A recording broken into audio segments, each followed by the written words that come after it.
Saudara-saudari terkasih, apakah saudara sudah memulai hari ini dengan penuh sukacita dan punya niat untuk berbuat baik meskipun kecil?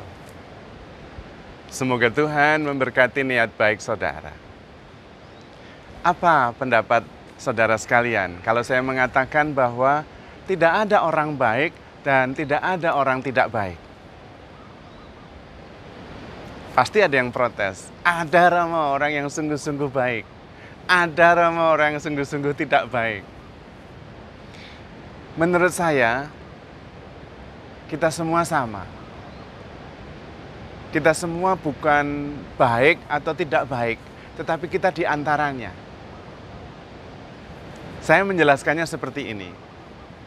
Kalau di suatu tempat, kemudian kita menciptakan suasana yang nyaman, yang menyenangkan, di tempat yang berpemandangan indah seperti di sini, dan makanan yang enak, suasana hati menyenangkan, kita menciptakan suasana yang membuat hati nyaman, semua orang menjadi baik. Bahkan orang yang biasanya tidak baik, dia bisa berubah menjadi baik. Kalau kita bisa menciptakan situasi, lingkungan, keadaan, acara yang menyenangkan, yang menenangkan, semua orang bisa jadi baik. Tetapi kalau kita menciptakan suasana yang panas, kemudian berdebat, ngotot, melakukan sesuatu yang menjengkelkan, suasananya menjadi sangat panas, kemudian tidak menyenangkan secara fisik, juga dari perasaan, dan kemudian dalam waktu yang lama ada banyak persoalan, tekanannya tinggi. Orang yang baik pun bisa menjadi tidak baik, menjadi tidak menyenangkan. Jadi sebetulnya relasi, suasana, keadaan, acara itu sangat menentukan orang menjadi baik atau tidak baik. Dan karena itu sebetulnya kita berada di antara baik dan tidak baik dan selalu bergerak di antaranya. Tergantung konteks, tergantung suasana, tergantung mood juga. Dan biasanya kita juga punya siklus. Kalau para wanita itu jelas sekali siklusnya. Dan pada siklus tertentu ada bad mood, ada good mood. Maka sebetulnya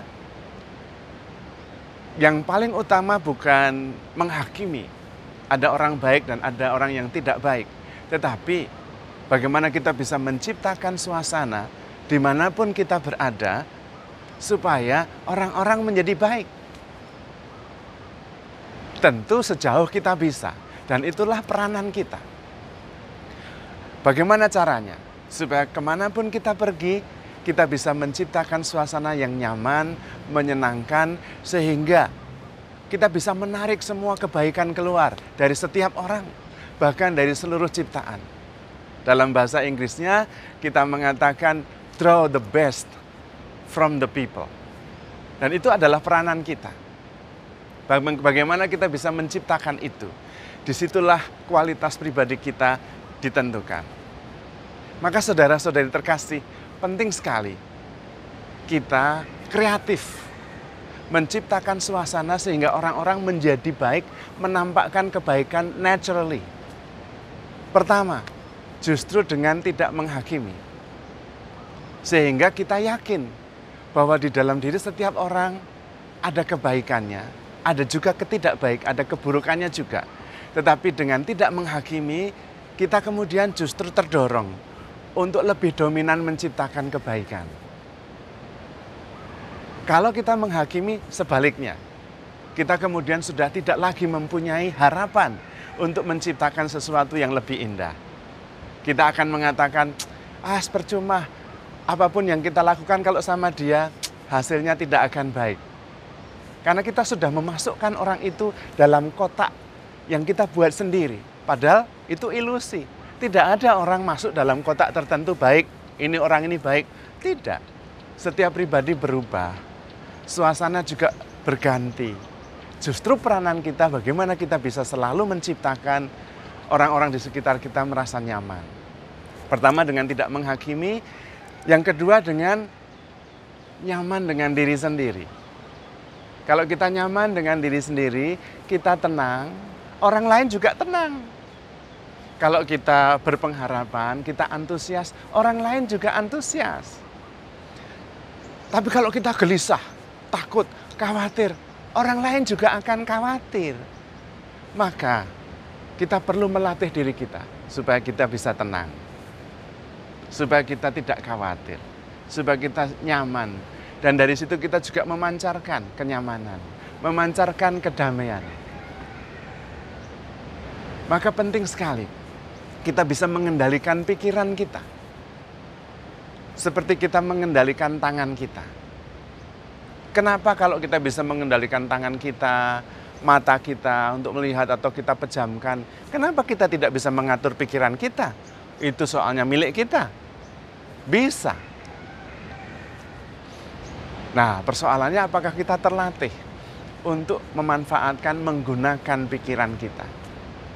Bagaimana caranya? Ada banyak cara. Meditasi itu adalah salah satu cara untuk bisa mengendalikan pikiran kita. Tetapi kita juga bisa membiarkan pikiran kita. Let it go. Lepaskan pikiran itu bisa.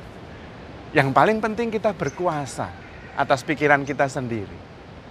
Sehingga kita bisa tenang, tidak gelisah, dan bisa memancarkan juga kedamaian. Maka saudara-saudara yang terkasih, itu adalah cara yang kedua. Nyaman dengan diri sendiri. Cara yang ketiga adalah mengurangi keinginan. Loh Romo, keinginan itu kan bagus toh Romo, supaya kita bisa maju. Dari yang tidak baik menjadi lebih baik. Benar. Tetapi keinginan itu selalu atau lebih banyak porsinya tentang diri kita sendiri. Maksud saya mengurangi pikiran adalah mengurangi pikiran dan mengubahnya menjadi visi. Bedanya pikiran dengan visi adalah pikiran itu sempit tentang diri saya, bahkan ketika mau menjadi lebih baik tetap sempit. Sementara visi itu lebih luas, inklusif. Semua dilibatkan dalam peranan visi besar, gambar besar. Nah, keinginan saya masuk di situ, tetapi juga melibatkan orang lain di dalamnya. Dan kemudian kita bisa melibatkan banyak orang. Keinginan kita tercapai, terwujud, keinginan orang lain juga terwujud. Dan kalau keinginan kita tidak terwujud, kita tetap tenang karena kita mempunyai visi atau gambar yang lebih luas. Sehingga tidak sempit. Dan kita kemudian bisa menyesuaikan keinginan kita dengan visi besar itu. Yang sama-sama bisa menggembirakan, menyenangkan, dan membuat kita nyaman. Membuat orang lain juga nyaman. Menciptakan visi, mengganti keinginan dengan visi yang lebih luas, akan membuat kita menciptakan suasana yang menyenangkan, yang membuat orang lain bisa menjadi lebih baik. Dan disitulah rahasianya.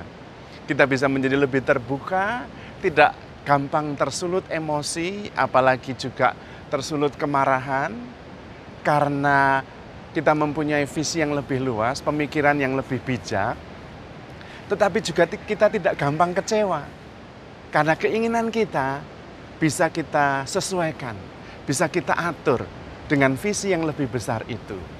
Maka penting sekali bagaimana kita memperluas cakrawala pandangan kita. Jadi saudara-saudari terkasih, pertanyaan semula saya ulang. Apakah ada orang baik atau tidak baik? Atau apakah sebetulnya tidak ada orang baik dan tidak ada orang tidak baik? Yang ada adalah orang-orang yang selalu bergerak di antara baik dan tidak baik itu. Tergantung bagaimana kita bisa menciptakan suasana, situasi, keadaan yang membuat nyaman sehingga kebaikan-kebaikan itu muncul. Atau sebaliknya, menciptakan suasana neraka sehingga orang baik pun kadang-kadang menjadi tidak baik. Dan Anda berperanan di situ. Maka tidak bisa lepas tangan dan menghakimi orang ini tidak baik. Ingat, itu ilusi pikiran kita Dan kalau toh benar dia orang tidak baik, kemungkinan besar kita ikut menciptakannya. Maka tidak penting baik atau tidak baik, tapi bagaimana kita bisa menerima diri sendiri, bagaimana kita bisa menciptakan suasana supaya kebaikan keluar, dan bagaimana kita bisa mengubah keinginan kita menjadi visi yang lebih luas, yang membuat kita sendiri nyaman dan orang lain juga nyaman dan bahagia. Terutama karena kita punya modal, yaitu bahwa kita begitu dicintai oleh Tuhan. Maka handle yourself with care because you are loved. Tuhan memberkati.